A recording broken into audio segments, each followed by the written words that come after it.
Mnogi misle da je Bosna pala u jednom danu. Da je 1463. sve nestalo. Nije.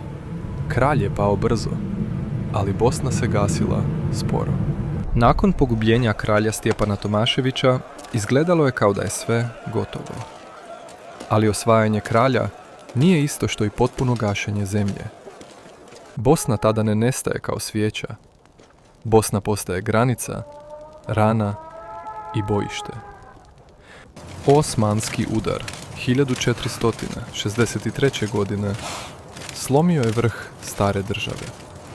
Ali sjever i tvrđave nisu odmah zauvijek umukli. Vrlo brzo dolazi ugarski protuudar.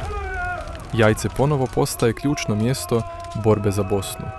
To je važno razumjeti, jer kada kažemo da Bosna nije pala odjednom, ne branimo mit. Branimo istinu da je ova zemlja pružala otpor, imala dubinu i trajanje. Nije bila ime koje se ugasilo jednim udarcem sablje. Krajem 1463. Jajce je ponovo preuzeto u ugarskom protunapadu. Nakon toga nastaje Banovina Jajca, a sjevernije i Banovina Srebrenika. To znači da prostor Bosne poslije 1463. nije bio jedna završena priča, nego podijeljena i krvava granica. Već 1464. Mehmed II. Ponovo udara na Jajce. Tvrđava se brani.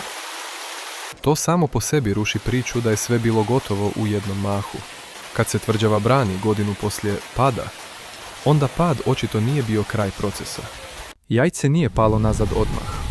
Ostalo je izvan osmanske vlasti sve do 1527.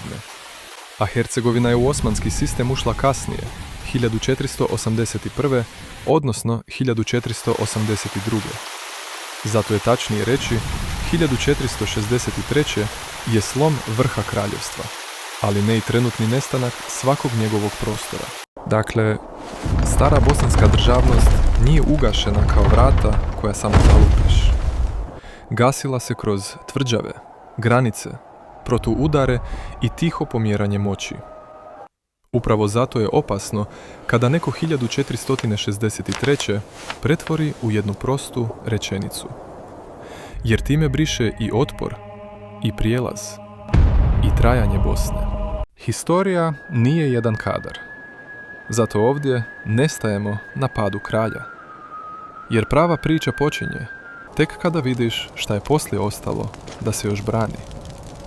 Jer time briše i otpor, i prijelaz, i trajanje Bosne. A sljedeće pitanje ruši još veći mit. Ako Bosna nije pala odjednom, ko je i koliko dugo čuvao njene posljednje granice? Tu počinje naredna epizoda.